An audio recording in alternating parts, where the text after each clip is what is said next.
What is up, you sexy YouTube mother lovers? You may or may not know, I've been in Texas for some time. May or may not be moving there, but that's beside the point. Lots of great stuff out there with our collaboration with Demolition Ranch and Scott from Kentucky Ballistics. Kalash Bash, of course, we love the guys down there. But what brought me there so early on in my 1-month trip to Texas was something a little bit different. We did an AK build class. You guys have been asking for that for a while, like, hey, we'd love to come down, learn how to build some AKs, build up an AKG with the AK guy. Super cool, right? AK build classes are nothing new. People have been doing them for a long time. The only caveat is, I've never fucking done one before. But that didn't stop my ass from heading down to Texas and giving it the good old college try. Of course, my college try was 3 semesters, but your college try. But you know I like to live on expert mode, so we weren't just doing one AK build class, we were actually doing 2, back to back. So I'm a glutton for punishment. So we packed up a bunch of AK parts kits, barrels, receivers, rivets, tools, everything, and headed down to our buddies, Heavy Metal Tactical in McGregor, Texas. Got this show on the road. But real quick, first a message for your junk. Look, I get it. Nobody really likes to talk about personal grooming. Nobody also likes bleeding to death because you cut your dick while shaving. A lot of capillaries down there. But fear not, because that's why you have Manscaped. Helpful tools like the Lawnmower 3.0. It's got a light. And it vibrates. Ball toner, and even more helpful, ball deodorant. I know statistically probably only like 3% of you have a significant other, but that's okay. Sometimes it's okay for your balls to just smell nice. Treat yourself. Brand new to their lineup is the Weed Whacker, which is great for nose hair trimming and getting rid of your gross-ass Yoda ear hair. Knock it back to like Baby Yoda levels. Fuck, I can't wait for the Mandalorian to come back. Anyhow, if any of this sounds interesting to you and you want to show our sponsor Manscaped some love, go ahead and check out the link in the description. I got a code there too, so you can get 20% off and free shipping. They really hooked us up with that one. Go ahead, check them out. Your balls will thank you. Thanks again to Manscaped for helping us out on this spot. Back to the build class.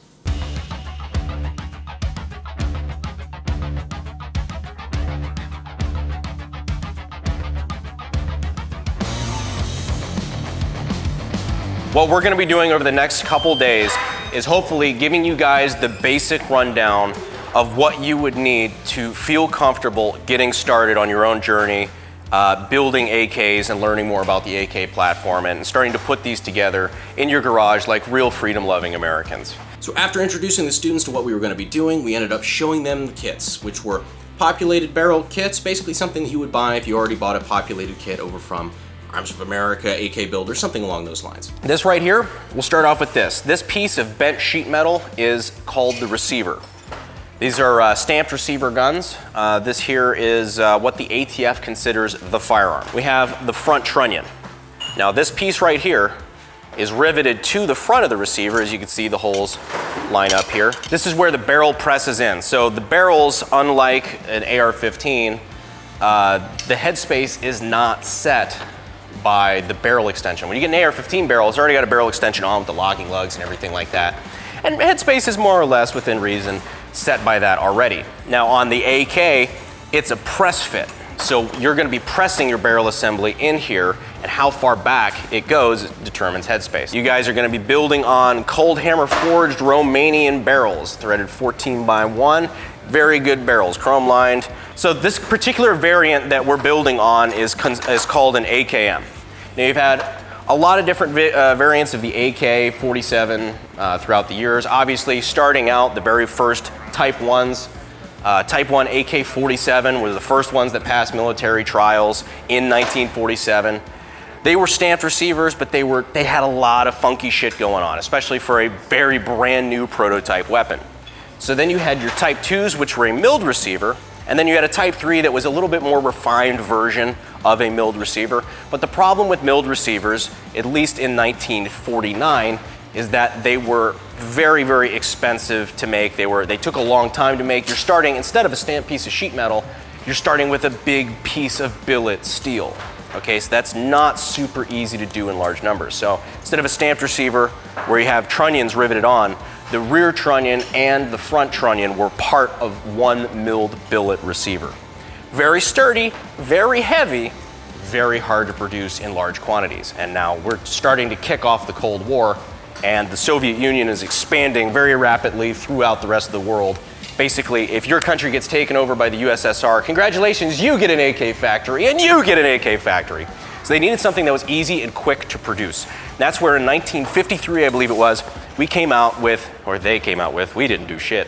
They came out with the AKM, which was another attempt at a stamped receiver, AK-47, that was very quick to produce, very easy to produce, very sturdy, very dependable.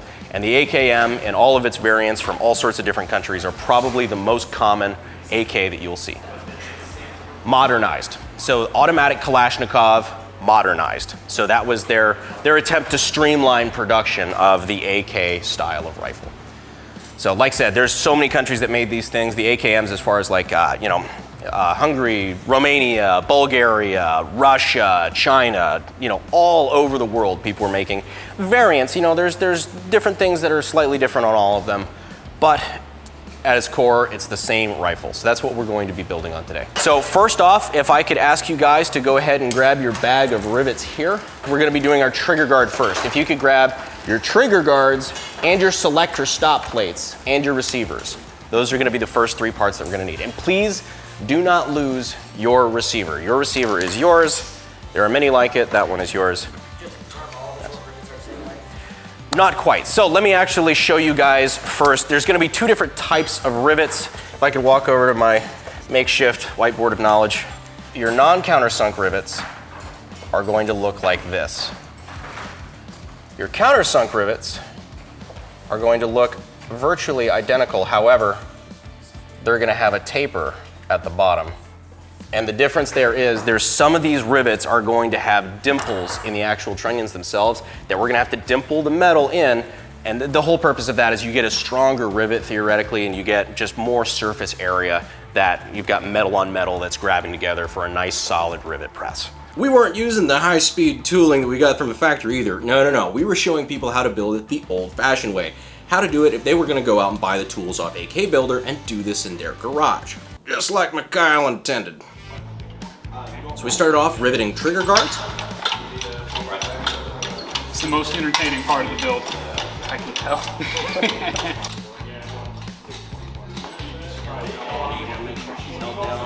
Dimpling and riveting our rear trunnions. And I kind of brace it diagonally so it kind of follows the shape of that trunnion.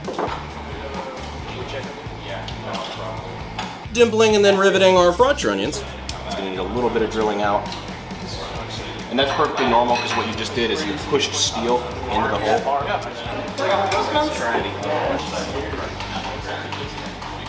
Pressing the barrel in, setting the headspace, pressing the barrel pin in, and assembling brand new 20 Kalashnikov rifles, freshly born into the world. And if that sounds easy to you, oh, you didn't take the 2-day class. Seriously, it was awesome, the attitude that all the students had. Everybody was new but willing to learn, and really everybody was pretty, I was impressed.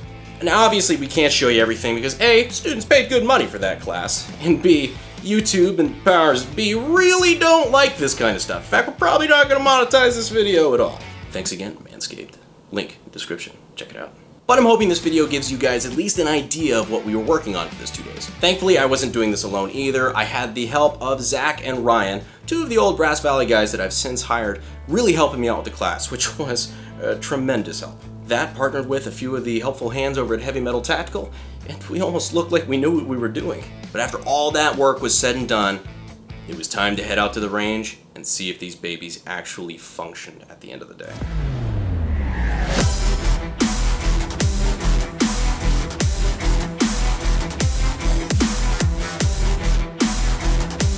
When the moment of truth came, well, check it out. We're just gonna go ahead and burn in 30 rounds in your new guns, all right? Everybody good? Yeah, hell yeah! Aim! Fire!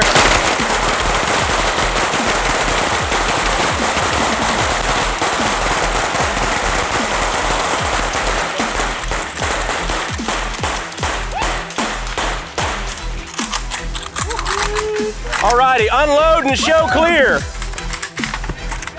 Fuck yeah, congratulations guys. That's fucking 8 new Kalashnikov rifles in the world. Congratulations guys.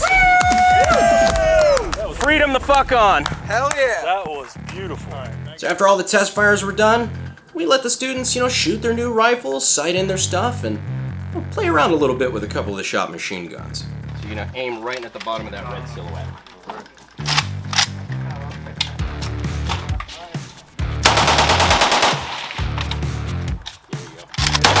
There you go. Action control.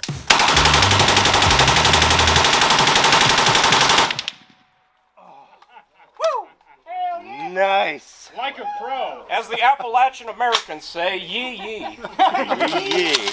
It was a great time. I genuinely appreciate everybody who showed up. I hope you guys had a good time. I know we had a great time. Thanks a lot to the guys at Heavy Metal Tactical for helping host this.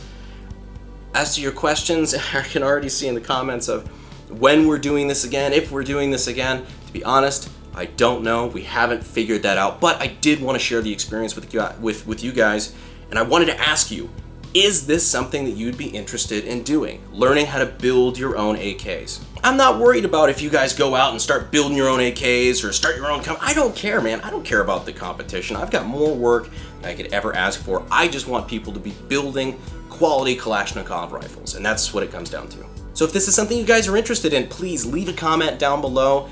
Tell me your thoughts, what cities I should look at, what manufacturers we should look at partnering with for this, and I guess that's it. I'll see you sexy YouTube mother lovers in the next video. Thanks. Fuel is my obsession to make the perfect weapon, like Rasputin's rise to the top.